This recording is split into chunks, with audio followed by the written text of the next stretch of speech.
Hello Prodigions, I welcome you all to your very own channel for engineering queries. My name is Pankaj और आज का जो हमारा session है इसमें हम देखेंगे कि फर्स्ट ईयर इंजीनियरिंग एडमिशंस कैसे करना है। शुरू करते हैं। You can see on the screen I have first of all set up the Google web page। ठीक है, तो करना क्या है, तो हमको करना है first year engineering admission.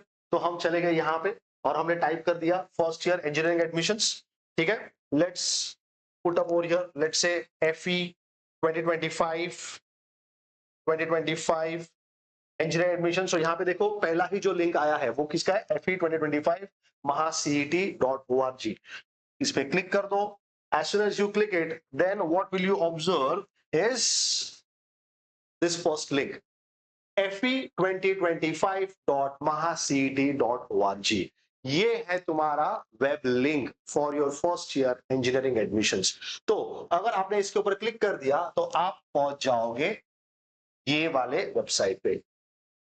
Getting, this is the web page that will be able to see. अब यहाँ पे क्या करना है, यहाँ पे कैसे ना, महाराष्ट्र स्टेट जो है वो बहुत सारे एडमिशंस को कंडक्ट करता है। तो यहाँ पे हो सकता है MBA, MMS, ME, MTech, B.Ed, M.Ed, बहुत सारा चीज चलता है। हमको कहाँ पे फोकस करना है, हमारा कोर्स है under graduate course. So you can observe over here, अगर मैं इसको थोड़ा स्क्रॉल कर लूं ऊपर तो यहाँ पे आपको दिख रहा है अंडर ग्रेजुएट कोर्सेस जिसमें है B and B.Tech। I am going to click on this B and B.Tech और जब इस लिंक को आप क्लिक करोगे तो आपका जो नया पेज है वो ओपन हो जाएगा कुछ इस तरह से, लाइक दिस। ठीक है, सो B.Tech, you click on this. ठीक है, B.Tech इसके ऊपर क्लिक कर दिया और हमारा वेब पेज क्या ओपन हो गया। इस वेब पेज के ऊपर न्यू रजिस्ट्रेशन या ऑलरेडी रजिस्टर्ड नाम का एक tab you can see over here। इस वेब पेज पे you can see the entire schedule also।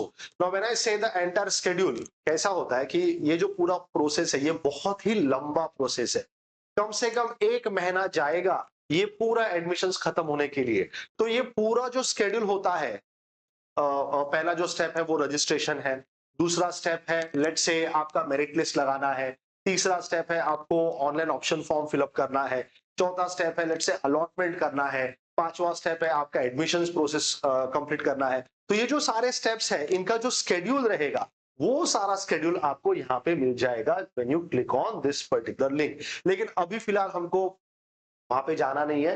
ठीक है, यू कैन ऑब्जर्व यहाँ पे जो पहला ही यहाँ पे जो कैटेगरी आपको दिख रहा है, it says online registration of application and uploading of required documents by the candidate for admission on website. 28 तारीख को चालू हो चुका है और 8 तारीख तक चलने वाला है।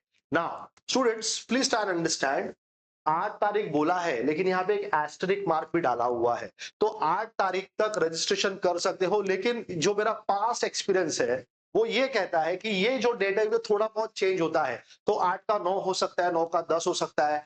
तो एक आध 2 दिन एडिशनल हमको मिल जाएगा। लेकिन you have to understand, even if you have got 2 और 3 डेज एक्स्ट्रा, हम इसको बिल्कुल भी डिले नहीं करेंगे। जितना जल्दी हो सके उतना जल्दी आप रजिस्ट्रेशन को खत्म कर दीजिए। As soon as you complete your registration, you'll be having a very free space of mind to think about the other aspects of admission process, जहां पे आपको कॉलेजेस के बारे में सोचना है, जहां पे आपको कौन से स्ट्रीम में जाना है वो सोचना है। तो जितना जल्दी हो सके उतने जल्दी आप इस प्रोसेस को खत्म कर दो। तो स्टूडेंट्स ये 8 तारीख तक आपका रजिस्ट्रेशन चालू है।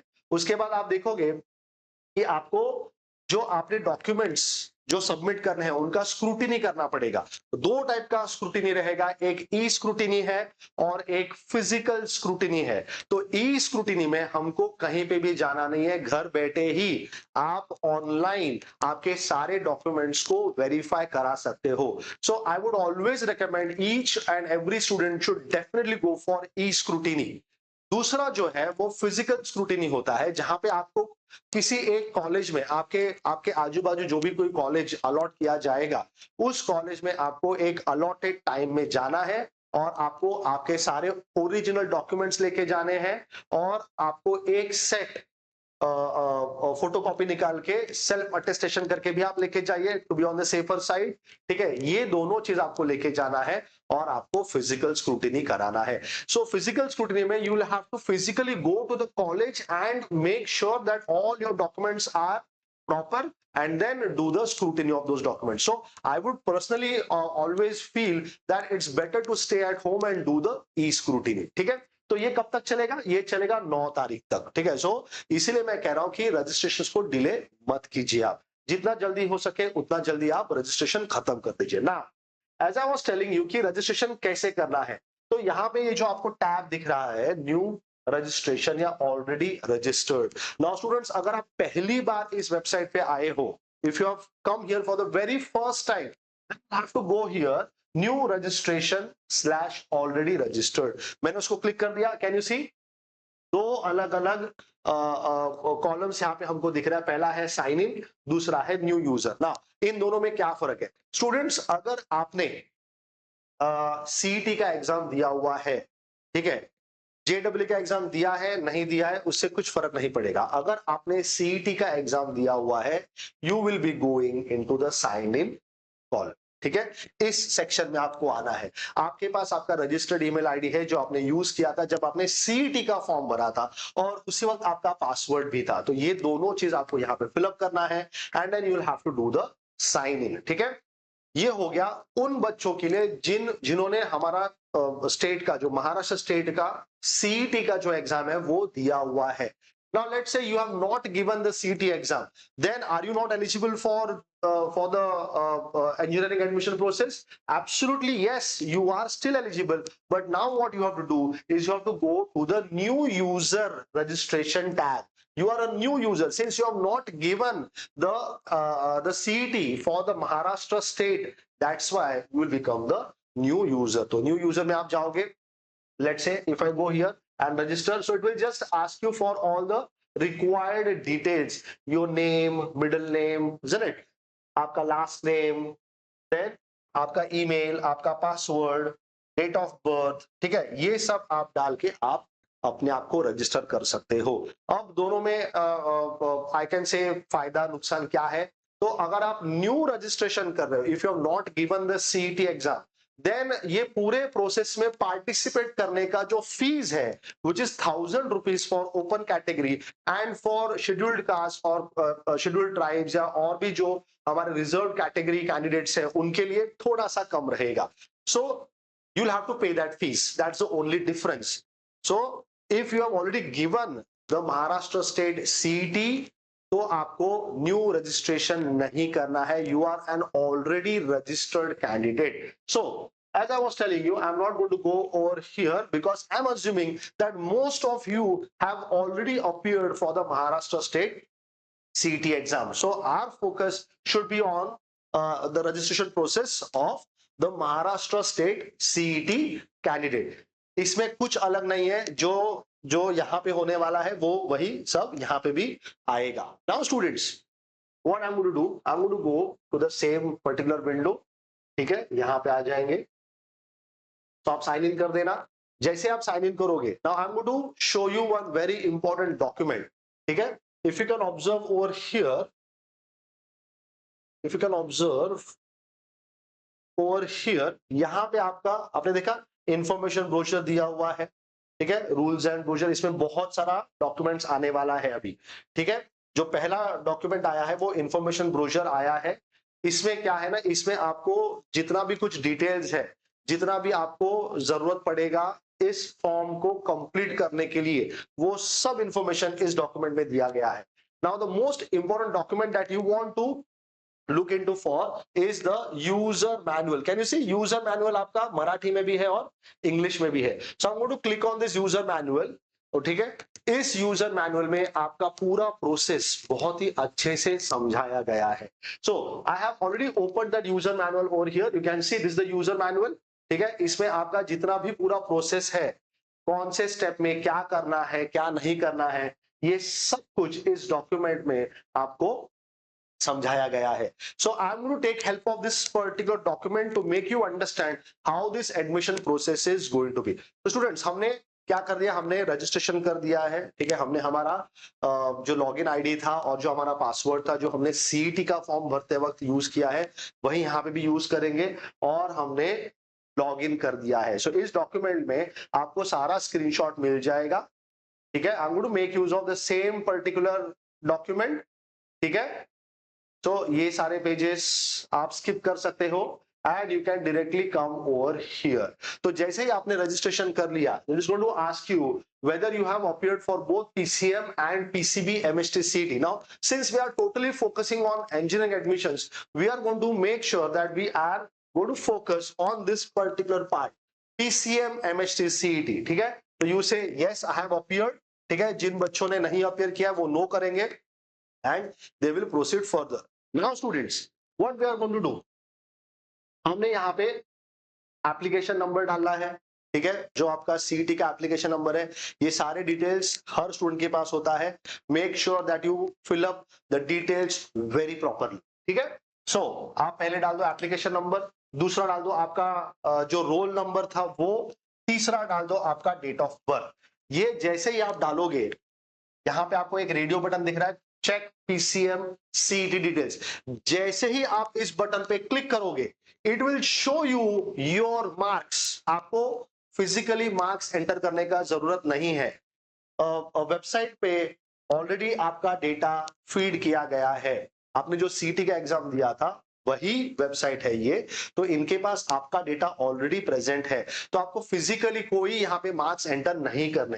यू कैन ऑब्जर्व, ये कॉलम फिलअप करने के बाद अब यहाँ पे क्या करना है, have you appeared for PCB MST CET. अगर आपने किया है तो यस कर दीजिए और उसका सारा डिटेल्स फिलअप कर दीजिए। नहीं दिया है तो आप नो कर देना। मेरे पास एक्सपीरियंस से मैंने जो देखा है, मैक्सिमम जो स्टूडेंट्स होते हैं जिन्होंने इंजीनियरिंग के लिए एडमिशंस लेना है, वो सारे ही पीसीएम पे ही फोकस करते हैं, उनके पास पीसीबी का स्कोर नहीं रहता है। लेकिन अगर आपने दोनों दिया हुआ है तो you can always go here and click on yes. But now as I'm moving further, I'm just focusing on the engineering admissions. I'm going to assume that the student has not given the MST CET for PCB. तो यहाँ पे मैंने no कर दिया। जैसे no कर दोगे ये डिटेल सब निकल जाएगा, यहाँ पे आपको कुछ फिलअप नहीं करना है।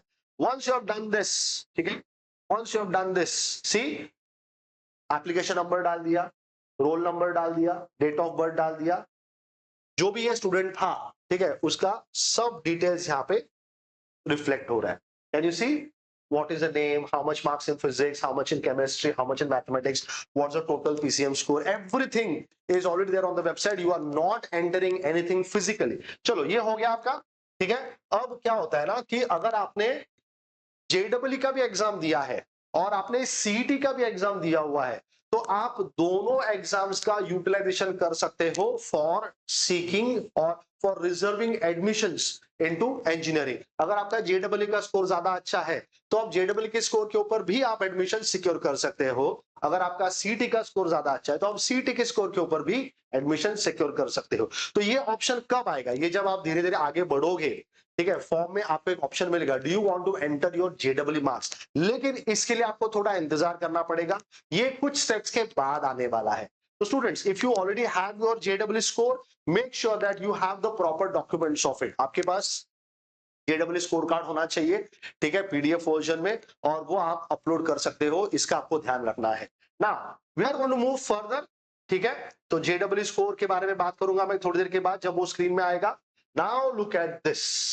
जैसे ही आपने आपका सीईटी स्कोर देख लिया, you can come further now and you can observe here, you have to check what is candidates full name. It should be of course your name, ठीक है। ये सारा जो डिटेल्स है आपको प्रॉपरली फिलअप करना है।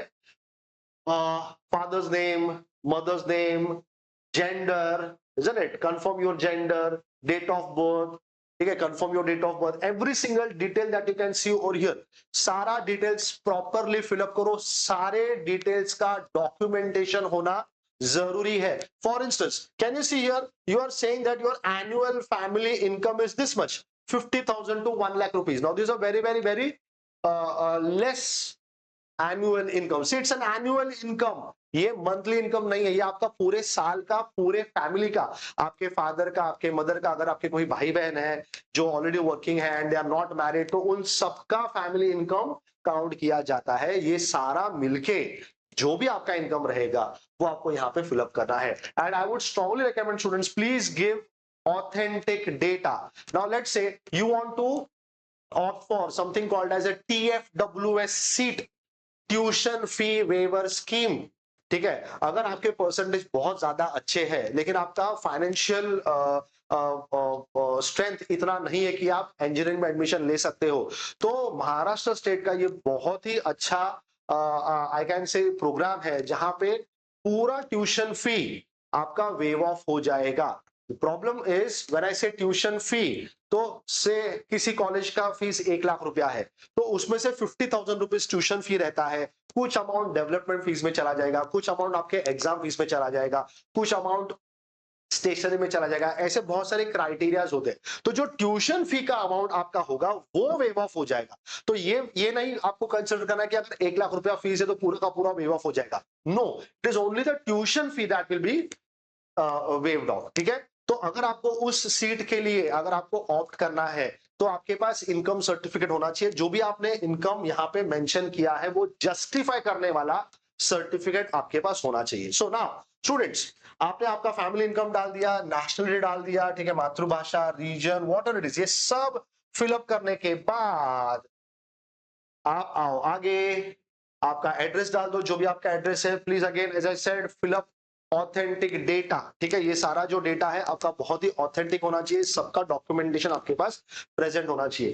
Fill up all this data whatever it is needed and then you can save and proceed. So data fill up करने के बाद I will always recommend you to check the entire data one more time. ठीक है, कुछ time नहीं लगता है, hardly it will take a couple of minutes for you to check this entire data. So the strong recommendation people that you please make sure that you check the data once before you save and proceed. अब ऐसा नहीं कि आपने save proceed करने तो वापस आप आके डेटा जो भी आपने डेटा फिलअप किया उसको एडिट नहीं कर सकते हो, लेकिन वो एडिट करने के लिए आपको जाना पड़ेगा फैसिलिटेशन सेंटर में physically. That will be a big task, so that's why I will strongly recommend before you save and proceed, you please check the data that has been entered by you. ठीक है, now I'm going to go further. ठीक है, mobile number verification, आपको एक SMS आ जाएगा, ठीक है, उससे आपका मोबाइल नंबर वेरीफाई हो जाएगा। Again as I said please give authentic data. ठीक है, ये वन टाइम पासवर्ड आपका आ गया, वन टाइम पासवर्ड आप डाल दो इसमें, एंड ये आपका आ गया एप्लीकेशन आईडी। ठीक है, and then you proceed to complete your application form. ठीक है, मुझे लगा यहां तक आपको सारी चीज समझ में आ गई है। बहुत ही आसान प्रोसेस है ये, इसमें कुछ ज्यादा दिमाग नहीं लगाना है। ठीक है, सिर्फ जो आप डेटा फिलअप करोगे उसको बहुत ही ध्यान से आपको एक बार ऑब्जर्व करना है। Now going further, so once I'm going to proceed to complete the application form, look at this। पहला ही क्वेश्चन आपको क्या पूछा है उसने, सो select scrutiny mode as per your convenience. My convenience is staying at home. I don't want to go travel to the facilitation center and do the scrutiny of my documents. I will always strongly recommend you, please select e-scrutiny mode and proceed. ठीक है, सो ई scrutiny में क्या होगा, आपको सारे जो documents है वो आपको घर बैठे ही अपलोड करने हैं और वहीं पे आपका जो भी डॉक्यूमेंट है उसका स्क्रूटिनी हो जाएगा। Scrutiny means what, they are just going to verify whether the document is a valid document और नॉट, दैट्स इट। और उसमें नया कुछ होता नहीं है। अगर आप फिजिकल स्क्रूटिनी करने वाले हो तो भी वही होगा, आपको सारे डॉक्यूमेंट्स लेके जाने हैं, एक जगह पे फिजिकल वेरिफिकेशन हो जाएगा, एक जगह पे ऑनलाइन वेरिफिकेशन हो जाएगा। लेकिन जो टाइम आप इसमें बर्बाद करोगे, you could utilize that time somewhere else. So I would strongly recommend you to do e scrutiny. चलो बच्चों अब आगे बढ़ेंगे। Once you have done with the e scrutiny mode and proceed, now look at this, fill registration details. ये तो हमारा हो गया ना, हमने क्या किया, हमने नाम डाल दिया, father's name, mother's name, then we have put up family income and address and this and that, everything has been already put up by us. That's why you can see that this first option is complete. अब दूसरा option देखो, बहुत सारा चीज बाकी है। I'm going to very quickly go through all of these details, एक एक दो मिनट में सारा चीज मैं एक्सप्लेन करूंगा, एंड देन अकॉर्डिंगली आप you'll be in a better position to fill this form. Now can you see step 2? It says fill candidature type details. Do you remember मैंने आपको क्या बोला था, आप अगर इस डॉक्यूमेंट में जाते हो, ठीक है, आपके पास जो एक डॉक्यूमेंट था जो मैंने आपको बताया था, उस डॉक्यूमेंट में आप अगर जाओगे, इफ यू कैन गो तो this particular document information brochure for academic year 2025-26 इसमें सारा ही डिटेल्स दिया गया है. सो यू कैन ऑब्जर्व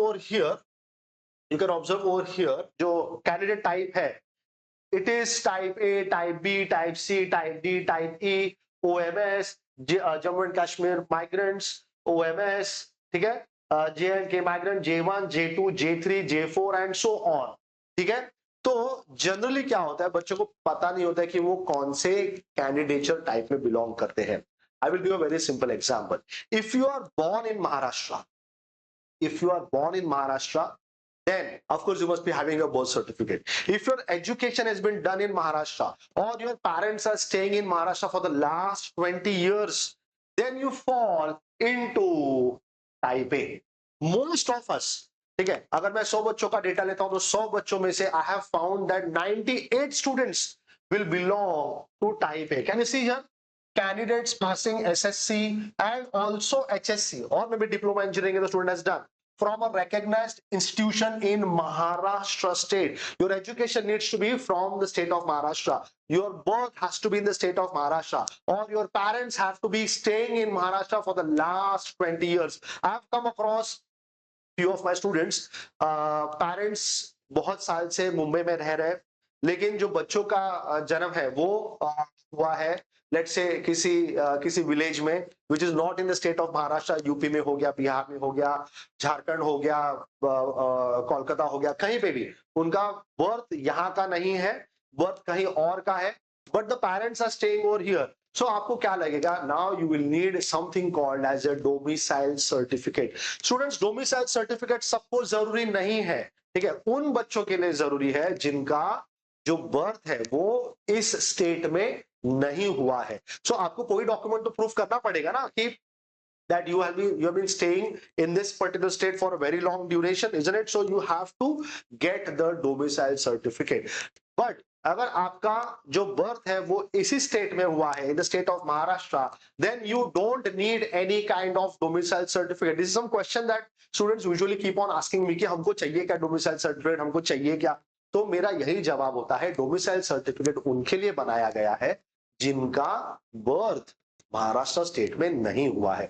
अगर आपका बर्थ यहीं पे हुआ है महाराष्ट्र स्टेट में, तो birth certificate is your domicile certificate. आपको बर्थ सर्टिफिकेट ही अपलोड करना है. अगर आपका एजुकेशन यहाँ पे हुआ है सारा का सारा, तो आपका जो स्कूल लिविंग सर्टिफिकेट है या कॉलेज लिविंग सर्टिफिकेट है उसके ऊपर भी मेंशन रहेगा that you are a resident, you have completed your education from the state of Maharashtra, and that's why you will be falling in type A.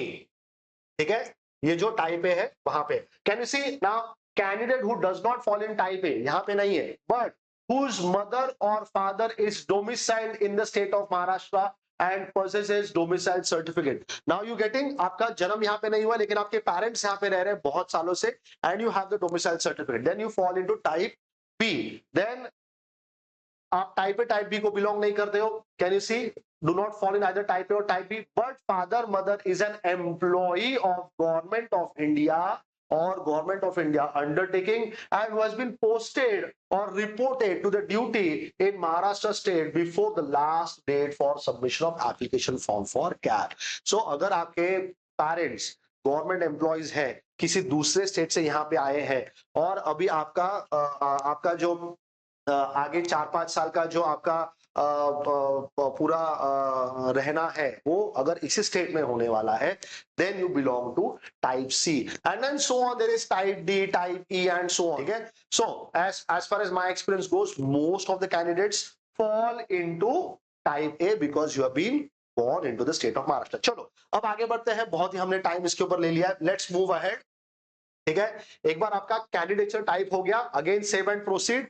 whenever you are going to save and proceed, make sure that you have read all of this very carefully. Yeah, students, now save and proceed, we move further. Can you see, यहाँ पे भी type A के बारे में बात किया गया है because the government also knows that most of the candidates are going to fall into type A. तो अब डॉक्यूमेंट क्या आप जमा करने वाले हो, ठीक है, can you see type of document required for uploading type A. Then type A में आप क्या सबमिट करने वाले हो, आपका बर्थ सर्टिफिकेट. ठीक है, if you are born in the state, birth certificate डाल दो. ठीक है, अगर बर्थ सर्टिफिकेट नहीं है आपके पास, डोमिसाइल सर्टिफिकेट है तो वो डाल दो, ठीक है। यहां पे आपको क्लिक करना है ना।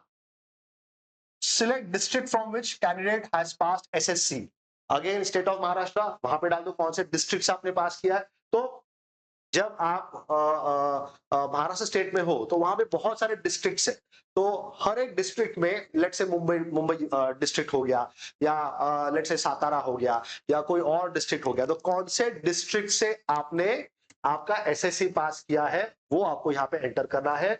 उसके बाद आपने आपका select district from which candidate has passed HSC और डिप्लोमा इन इंजीनियरिंग, ठीक है। तो आपने एसएससी कौन से बोर्ड से पास किया है वो आपको डिस्ट्रिक्ट डालना पड़ेगा। Now since I am a resident of Mumbai, ठीक है, तो मेरे लिए मैंने जो मेरा एजुकेशन कंप्लीट किया है वो दोनों ही मुंबई यूनिवर्सिटी से किया है, तो मेरे लिए ये दोनों ऑप्शंस, दोनों डिस्ट्रिक्ट्स क्या रहेंगे, मुंबई सिटी रहेगा, ठीक है। Then you can go ahead, जैसे आपने ये सारा सेलेक्ट कर लिया तो आपको एक प्रॉपर यहाँ पे तालुका भी आ जाएगा कि आपने कौन से तालुका से आपका एग्जाम पास किया। For instance I was staying in the area called as Andheri, तो मेरा जो तालुका था वो था अंधेरी, तो वो आपको यहाँ पे एंटर करना है। So this is your home university, this is called as the home university. I belong to Mumbai University, that's my home university. If you are a student from Pune, you are a student from Satara, you are a student from some other district, then that becomes your home university, ठीक है। I hope the concept of home university is very clear. Whichever district you belong to, that becomes your home university. So students, once you fill up all this data, again you have to proceed further, ठीक है। आपको ये सारा detail दिया गया है यहाँ पे।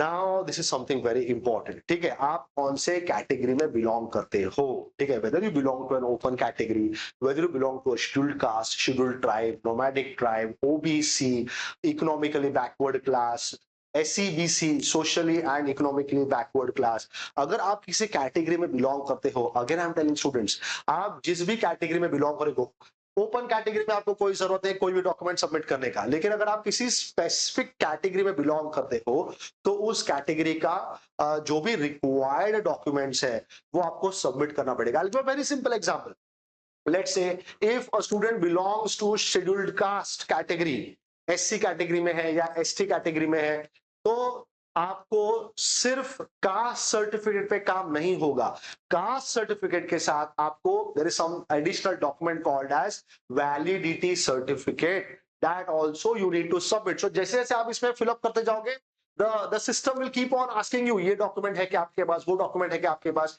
and then you'll have to provide that document. अगर आपने डॉक्यूमेंट्स प्रोवाइड नहीं किया on time, then your admission stands cancelled. Got it? So this is very important to have your documents in place. So I was just giving this very simple example. If you belong to, let's say, scheduled caste, you need to have your caste certificate, you need to have your validity certificate, and both of the documents you need to upload on this particular website in a PDF format. Very clear, students? Now, so let's say you belong to certain category, you have filled up your annual income. याद है पहले आप जब registration आपने जब चालू किया था उस वक्त आपने आपका जो एनुअल फैमिली इनकम है वो फिलअप किया था, वही डेटा यहाँ पे आ जाएगा। Then do you want to apply for EWS, economically weaker section? So if you have the certificate along with you, then you can click yes. If you do not have, then I'm very sorry to say you will not be able to select this particular option. Certificates होना बहुत ही जरूरी है।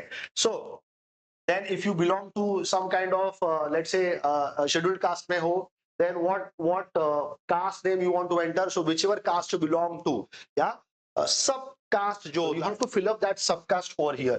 Then can you see यहाँ पे आपको पूछा है उसने, if you are applying for EWS, do you have that EWS certificate? Okay, what is the status, available, not available, आपने डाला है जो फॉर्म है, जो फॉर्म फिलअप किया है कि वो हमको दे दो करके ऐसा वाला सर्टिफिकेट, ऐसे किसी स्टेट में है वो स्टेटस आपको यहाँ पे डालना है, ठीक है। आई वुड स्ट्रांगली रिकमेंड ये डॉक्यूमेंट आप हैंडी रखो, आपके पास होना चाहिए अगर आप इस पर्टिकुलर सीट के लिए आप जाने वाले हो तो, EWS सीट के लिए, ठीक है।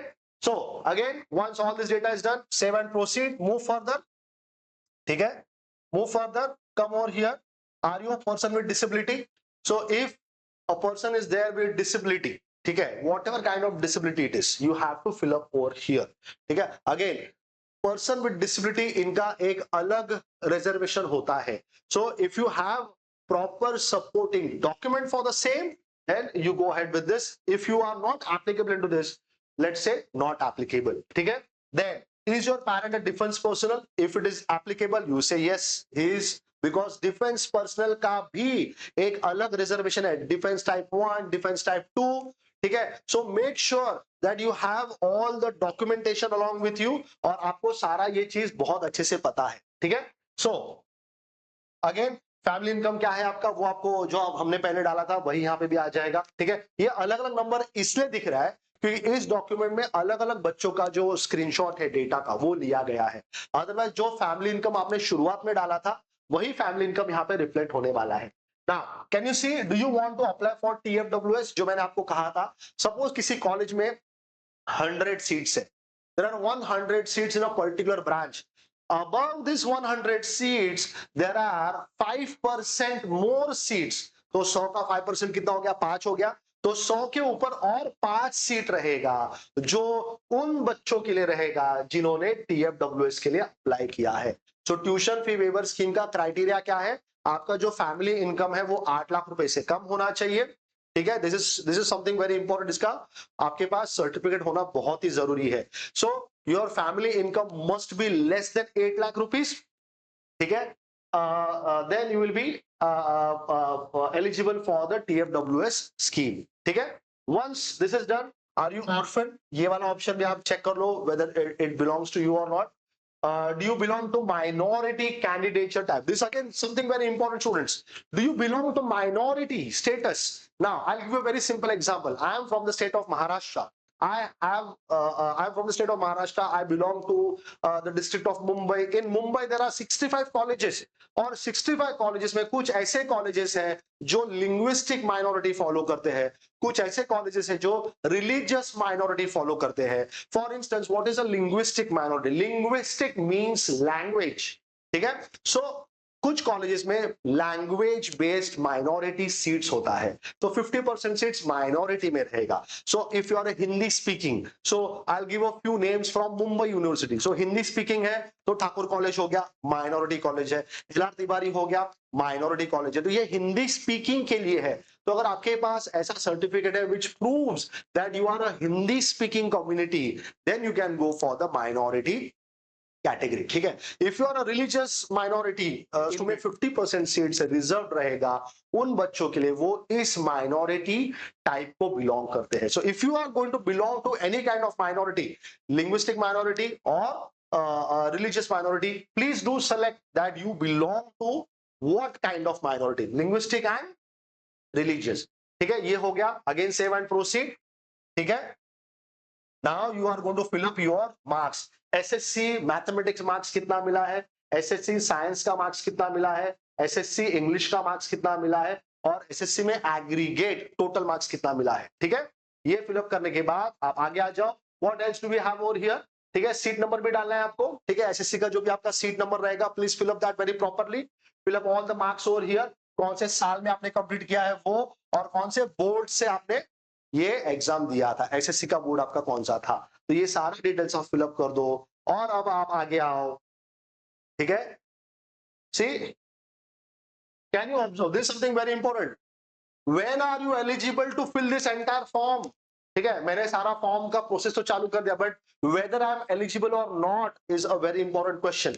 तो स्टूडेंट्स बहुत ही सिंपल है, आपका जो सीईटी का स्कोर है वो नॉन जीरो होना चाहिए, जीरो नहीं हो सकता है, ठीक है। जीरो के ऊपर कुछ भी 1 2 3 4 5 6 एनीथिंग, ठीक है, जीरो नहीं हो सकता है। और आपका जो PCM physics maths compulsory, and either you can have chemistry or biotechnology or biology or a technical subject or a vocational subject or computer science technology or informatics practice or agriculture or engineering graphics or business studies electronics entrepreneurship, इस किसी भी subject में आप सारे marks add कर लो, आपका जो weightage है वो 45% होना चाहिए for open category and 40% for the reserved category. Students, physics and maths compulsory, उसके बाद जो मैंने यहाँ पे मेंशन किए सारे नाम, उनमें से आप कोई भी सब्जेक्ट पिक करो, आपका जो टोटल स्कोर है 300 में से, ठीक है, व्हेन यू से 50% वो होता है 150, तो आपका 50% में नहीं, आपका होना चाहिए 45%। और अगर आप रिजर्व कैटेगरी में बिलोंग करते हो तो आपका होना चाहिए 40%, ठीक है। सो 300 में से 40% 120 मार्क्स हो गया, तो टोटल 120 मार्क्स अगर आपका है और आप नॉन जीरो स्कोर आपका सीईटी में आपने लाया है, then you are eligible to participate into this admission process. What you do, ठीक है। क्वालिफाइंग एग्जाम आपका कौन सा था, एचएससी था, ठीक है, प्लेस ऑफ एचएससी बोर्ड, ठीक है, इंडिया ऑफ कोर्स। देन कौन से बोर्ड से आपने पास किया, of course it is the Maharashtra state board, ठीक है। फिर कौन से साल में आपने पास किया, करंट ईयर आएगा क्योंकि हमने इसी साल पास किया है, दिस ईयर इज 2025, तो ये चेंज हो जाएगा, it is not 2024, it's going to be 2025, ये पिछले साल का डेटा है हमारे पास, ठीक है। फिर आपका जो सीट नंबर है वो आप डाल दो, ठीक है, आपके मदर का नाम क्या है वो डाल दो, कैंडिडेट्स नेम जो आपका मार्कशीट पे है, एचएससी मार्कशीट, वो आप यहाँ पे डाल दो, and now you click on this button get HSC data. जैसे ही आप इसके ऊपर क्लिक करोगे आपका पूरा डेटा यहाँ पे रिफ्लेक्ट हो जाएगा, you don't have to worry for what data it is, can you see, ये आपका सारा डेटा यहाँ पे, ये तो जेडब्ल्यू का डेटा है, ठीक है, आपका पूरा डेटा सिस्टम में होता है, you will just have to click on that particular thing, ठीक है। चलो इसमें शायद वो स्क्रीनशॉट नहीं डाला है, but then as soon as you click on get your data, you will be able to get the entire HSC data, HSC passing status, of course passed आएगा, ठीक है। then you'll have to go ahead, आप आगे आ जाओ, ठीक है। ये आपका डिप्लोमा डिटेल्स है, बट जो मेरा एक्सपीरियंस कहता है, बहुत सारे जो स्टूडेंट्स होते हैं जो फर्स्ट ईयर में एडमिशन लेते हैं, उन्होंने 11th 12th के बाद ही एडमिशन लेने के लिए वो आते हैं यहाँ पे। डिप्लोमा से आने वाले बच्चे वापस फर्स्ट ईयर नहीं देते हैं, वो सीधे सेकेंड ईयर में जाते हैं। लेकिन अगर आपका स्कोर कम है तो डिप्लोमा के कुछ बच्चे वापस फर्स्ट ईयर से स्टार्ट करते हैं, तो उनके लिए यहाँ पे ये ऑप्शन दिया गया है। So what I am going to do is, I am not going to talk on too much of detail about this particular part, but because this is not that relevant, तो हम आगे बढ़ेंगे, ठीक है। Now can you see, I told you earlier कि अगर आपने JW दिया है तो you can always opt for your JW score also. This is the place where you are going to fill your JW details. आपका जो आपने score card आपने हैंडी रखा हुआ है वो अब यहाँ पे काम आने वाला है। तो आप क्या करो, अब आपका जेडब्ल्यू स्कोर आप निकाल लो, ठीक है। So have you appeared for JW main exam, you will say yes I have appeared, अगर आपने दिया है तो, नहीं दिया है तो ये सारा आपके लिए इररिलेवेंट है, ठीक है। But if you have already given the JEE exam and if you have a very good score, or even if you have some score, I will always recommend fill up this particular part also. ये वाला section भी आप fill up कर दो। So what you do, ठीक है, यहाँ पे आप fill up कर दो that you have appeared for JEE main, ठीक है, yes कर दो। JEE application number आप डाल देना, आपका जो भी वहां पे application number था, ठीक है, आपका डेट ऑफ बर्थ डाल दो, get JW score data. As soon as you click on this get JW score data, can you see, ये ऑटोमेटिकली आता है, ये हमको वापस डालने का जरूरत नहीं होता है। You get your JW score data and then save and proceed. So the student has scored 97.5 percentile in JEE. It's very high score, and the student has a tremendous amount of chances to get admission through the JEE score. तो students होता कैसे ना, 100 अगर seat है तो 100 seat में से 85% seats are reserve for the Maharashtra state candidates and 15% seats are reserved for the all India candidates which are going to come from JEE exam, ठीक है। So I'm going to go further now, ठीक है। So now NEET का exam दिया है, अगर आपने दिया है तो यस कर दो, आपका ये भी डिटेल आपको यहाँ पे डालना पड़ेगा, अगर नहीं दिया है तो नो कर दो, तो ये वापस इररिलेवेंट हो जाएगा, सेव एंड प्रोसीड कर दो, ठीक है। आगे बढ़ेंगे, अब आ गया आपका फोटो, ठीक है, और signature. I would strongly recommend, ये जो कुछ लिख के दिया है उसने, फोटोग्राफ का इमेज कौन से फॉर्मेट में होना चाहिए, फोटोग्राफ का डायमेंशंस कौन से फॉर्म में होना चाहिए, फोटोग्राफ का साइज 4 किलोबाइट से ज्यादा नहीं हो सकता, ज्यादा होना चाहिए, और 100 किलोबाइट से कम होना चाहिए। ये सारी चीजों का आप ध्यान रखना। सिंपल है, आप अपना जो भी आपके पास पिक्चर रहेगा वो लेके आप किसी भी ऑनलाइन जो भी वेबसाइट्स अवेलेबल है जहां पे आप ये सारे रेस्ट्रिक्शंस डाल के आप आपका जो इमेज है वो आप डाउनलोड कर सकते हो। सो मेक श्योर कि ये जो क्राइटेरिया उसने दिया है वो आप क्राइटेरिया फुलफिल करो, और फिर आपका फोटोग्राफ और सिग्नेचर यहाँ पे अपलोड कर दो। वंस दिस इज डन, ठीक है, save and proceed again, keep on saving and proceed. Now here comes your documentation part, ठीक है। अब यहाँ पे आपको सारा आपका डॉक्यूमेंट्स फटाफट अपलोड करना है। सारा डॉक्यूमेंट्स आप पीडीएफ फॉर्मेट में रखो, it becomes very easy to upload this documents, ठीक है। तो certificate of Indian nationality in the name of the candidate, तो सर्टिफिकेट ऑफ इंडियन नेशनलिटी बहुत ही सिंपल है, बर्थ सर्टिफिकेट डाल दो, वहीं पे आ जाता है, ठीक है। कोई अलग सर्टिफिकेट आपको यहाँ पे इजाद नहीं करना है, just put up your birth certificate, या आप आपका एचएससी एसएससी का लिविंग सर्टिफिकेट डाल दो, वो भी चल जाएगा, ठीक है। Then birth certificate of the candidate showing his or her place of birth in the state of Maharashtra, so you have to upload your birth certificate. Then if you belong to economically weaker section, as I said, if you have the document with you, you'll have to submit over here. If you have selected some kind of category that you belong to a scheduled caste, you belong to a scheduled tribe, you belong to a nomadic tribe, you belong to OBC, then you will need a creamy layer certificate also. ये सारा certificate का list यहाँ पे आ जाएगा, एक एक करके आपको सारा जो भी पीडीएफ फॉर्मेट्स है वो अपलोड करना है। एक बार आपका अपलोडिंग हो गया, ठीक है, ये आपके लिए नहीं है, this you don't have to worry about, ये सिर्फ उन बच्चों के लिए है जिन्होंने न्यू रजिस्ट्रेशन किया है, but you are already a registered candidate because you have given the CET exam, तो ये आपको नहीं आएगा, यहाँ पे आपका कोई भी पैसा भरना नहीं है, ठीक है। सो सेव एंड प्रोसीड, ठीक है। आप आगे आ जाओ। Submit application for E verification, आपने ई स्क्रूटिनी करके रखा हुआ है, ठीक है। अगर फिजिकल स्क्रूटिनी है तो फिजिकल स्क्रूटिनी आ जाएगा, since you have opted for e scrutiny, यहाँ पे ई वेरिफिकेशन हो जाएगा, आपका एप्लीकेशन आईडी आ जाएगा, ठीक है। देन ओटीपी आपको सेंड किया जाएगा, put up your OTP and you verify your form, ठीक है। आई वुड स्ट्रांगली रिकमेंड एक एप्लीकेशन फॉर्म आप प्रिंट करके रखो अपने लिए, ठीक है, सारा डिटेल्स आ जाएगा उसमें आपका, ठीक है। Then can you see what document आपने अपलोड किया है, total documents that were required were 8, जो भी आपने सिलेक्ट किया था डॉक्यूमेंट्स, क्या क्या हम सबमिट करने वाले हैं वो यहाँ पे आ जाएगा, कितना अपलोड किया वो आ जाएगा, कितना बचा है वो भी आ जाएगा। एक बार ये सब हो जाएगा, वंस एवरीथिंग इज डन, ठीक है, once you have done all the documentation and everything, this is where you are going to go for your verification, ठीक है। ये उनके लिए है जिन्होंने क्या किया है, फिजिकल स्क्रूटिनी किया हुआ है, तो आपको आपका डिस्ट्रिक्ट सेलेक्ट करना पड़ेगा, कौन से स्क्रूटिनी सेंटर्स है वो आपको वहां पे लिस्ट आ जाएगा, उसमें से आपको जो कंफर्टेबल रहेगा वो आप पिक कर देना, सिलेक्ट द डेट, जो भी आपको डेट रहेगा, जो भी आपको टाइम स्लॉट दिया जाएगा वो आप यहाँ पे सिलेक्ट कर लो। ये फिजिकल स्क्रूटिनी के लिए है, ई स्क्रूटिनी के लिए ये करना जरूरी नहीं है, ठीक है। चलो ये भी हो गया, fine. Now there is something called as facilitation centre, that is what the scrutiny centre is, ठीक है। जो भी आपका, for instance I am staying in Andheri, so for me the easiest one is the SPIT college, that is my scrutiny centre, that is going to be my facilitation centre. So जो भी आपके घर के नजदीक रहेगा उसको आप सिलेक्ट कर सकते हो, अगर आपको फिजिकल स्क्रूटिनी करना है तो। ई स्क्रूटिनी के लिए ये ऑप्शन का जरूरत नहीं है।